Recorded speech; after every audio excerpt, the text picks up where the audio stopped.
Hello, and you're welcome to Global Business Insights, where you get the details behind the headlines in the business world. Taiwan has continued to be hit by aftershocks after the biggest earthquake in 25 years, just before 8 a.m. local time this morning. We pray for restoration of normalcy and the safety of citizens. Taiwan Semiconductor Manufacturing Company, that's a major player in the global production of advanced chips, and United Microelectronics Co. halted operations at some plants and evacuated some staff in preventive safety measures. And a court filing has confirmed that Google has been collecting browsing data of people who are using its incognito mode, thinking that their data was not being saved, as Google now agrees to delete millions of records. And I think this is a space that we need to watch from the legal perspective. Chinese services China PMI just came in, improved to 52.7 in March from February print of 52.5. Business confidence is improving as the print met expectations, also showing that incoming new business is rising solidly, driving higher business activity. Still on macroeconomic data, yesterday, March German CPI, that's inflation, rose 2.3%, down from 2.7% a month earlier.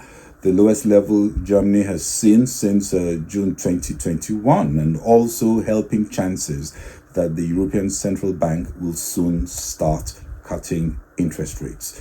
Yesterday, Nigeria's Purchasing Managers Index for March showed no change. It came at 51.0. That's also a joint lowest in 4 months. And other good news, Dangote Refinery was reported to have started supplying automotive gas, oil, diesel. That's diesel to Nigerian markets. Oil prices has Brent flirting with $90 per barrel, slightly up as we speak. Yesterday, it climbed to the highest level since October after strong manufacturing data from the US and China boosted the outlook for demand. And on stocks, Wall Street started the second quarter on the back foot with losses for the Dow Jones and S&P 500 indexes as Treasury yields went up. All eyes on the next earnings season, which could be a catalyst for sentiment. Is the rally in the US beginning to show signs of weariness? It's still too early to say, but we'll discuss some of that later. And Joe Biden has had a 2-hour chat with Xi Jinping as we look closer at the state of US-Asia business ties. Also, as the Japanese are finding it tougher in their bid to take over US steel in an election year. First, on US markets, the percentage of S&P companies reporting positive earnings surprises in the first quarter of 2024 was higher than the 10-year average, but the magnitude, not the percentage, remained below the 10-year average. In quarter one, 75% reported Q4 2023 actual EPS, as earnings per share, above estimates, while 65% of S&P 500 companies reported actual revenues above estimates. The future outlook, however, remained cautious for most companies. Focus is now on the second quarter earnings season. It's too early to say the rally in Q1 is losing steam as we await more data. A hotter economy could signal that the Fed may want to leave rates higher for longer, which has led to higher yields on 10-year treasuries. Today, we get the ADP National Employment Report for March, where economists see a 150,000 increase in private sector employment after a 140,000 increase in February.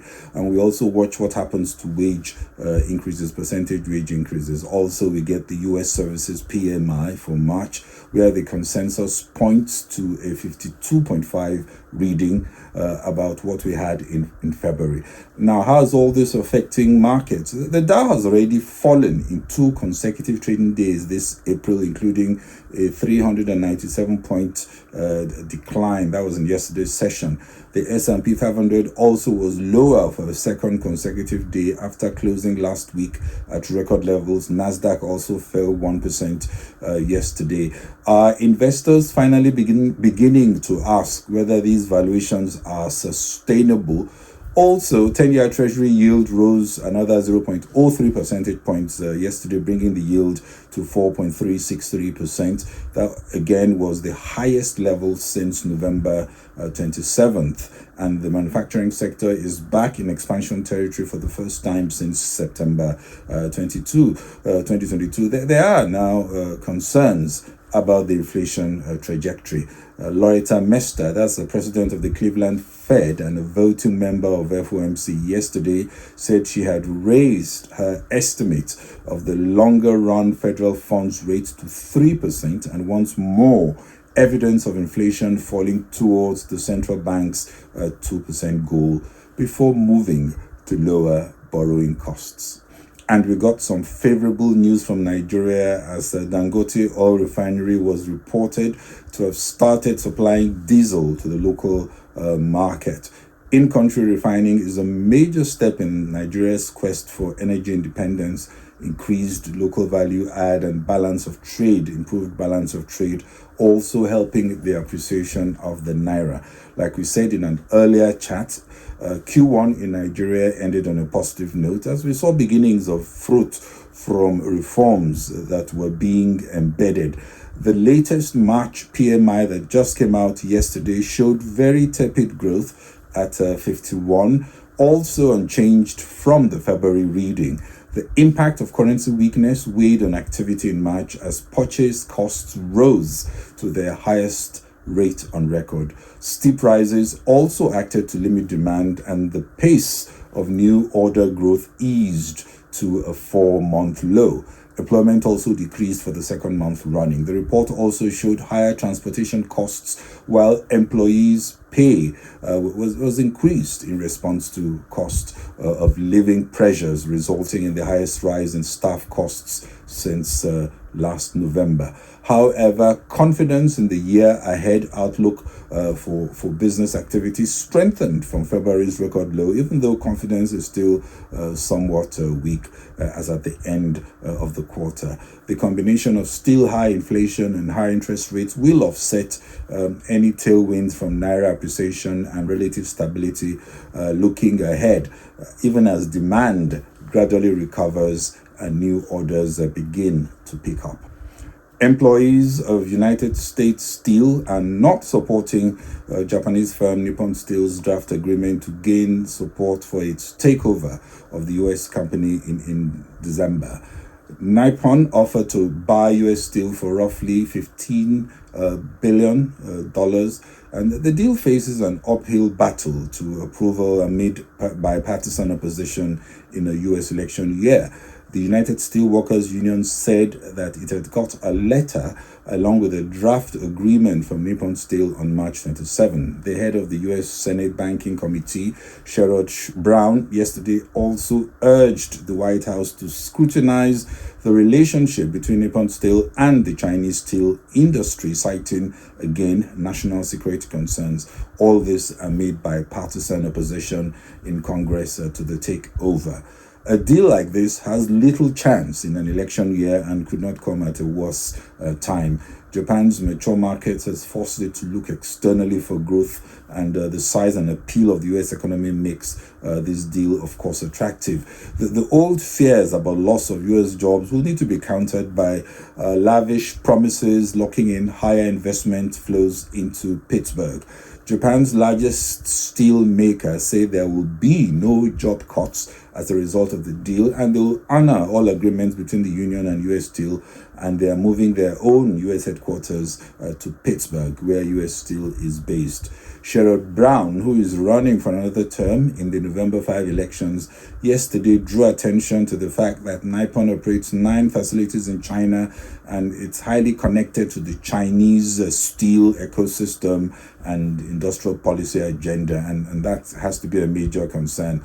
Of course, many say anything with the smoke of China is not flying this year in Congress. Others argue that Nippon still does less business with China than, say, an Apple. So what is the force? But good news, Biden and Xi Jinping are at least talking of China. And President Joe Biden and Chinese President Xi Jinping were on the phone for nearly 2 hours yesterday, the first such phone meeting since July 2022. Biden confronted China on its unfair trade policies and non-market economic practices, adding that the US will continue to take necessary actions to block China's access to US technology, and there will be more probes related to national security if required and if the US is seen to be at risk. One area mentioned could be Chinese smart cars connected to American infrastructure and able to extract drivers' data. Other concerns over TikTok and the proposal to force ByteDance, that's the social media's app parent, to sell the app to a US company, making it clear that this was not about a ban of the application. Biden also warned on cybersecurity threats, especially ahead of November's US presidential election.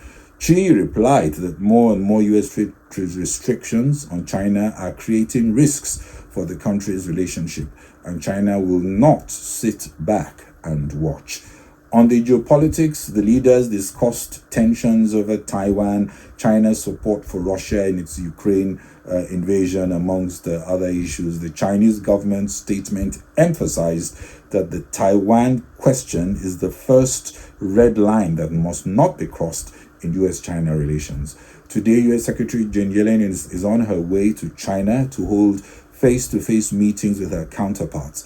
A senior Treasury official has said that US-China economic relationships is on firmer footing than it was 2 years ago, while Yellen, in a speech, warned of concerns about China's overproduction of clean energy equipment and products set to flood global markets and undercut pricing in the still developing green industries. China will do all it can, of course, to boost its exports as local consumption remains sluggish and domestic stimulus plans apparently are not as aggressive as many had thought they would be. The US has a divisive election process to manage and seems to have escaped a recession as interest rates tend to stay up for longer.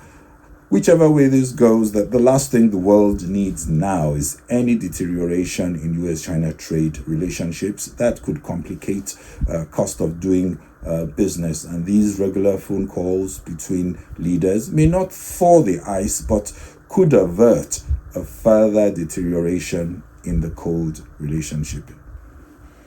And in closing, Asia Pacific stocks were mostly down, with markets watching for moves in electric vehicle makers. Tesla's first quarter vehicle deliveries fell 8.5% from a year ago, sending shares of US EV maker down 5%. Chinese EV maker BYD also said first quarter sales plunged 43% from the previous quarter. But still on EVs, Chinese smartphone maker Xiaomi today said it has received more than 100,000 orders for its first car, a sporty electric vehicle called the SU7, as it began deliveries. Also, of course, the powerful earthquake in the region may have jolted markets to some extent. But looking to where stocks are at, Nikkei 225 down 0.9%. Hang Seng, that's the Hong Kong index, down 1.01%. Shanghai Composite, the Chinese index, closed down 0.26%. Shenzhen Composite also down 0.29%. The South Korean Kospi also down 1.42%. Pretty red day. Well, that's it from me on Global Business Insights. This is Bode Oshosami. Please share. Kindly follow on Facebook and LinkedIn, subscribe on YouTube and X. Let's have the comments on what you think about the show. And thank you very much for watching and following. Bye-bye.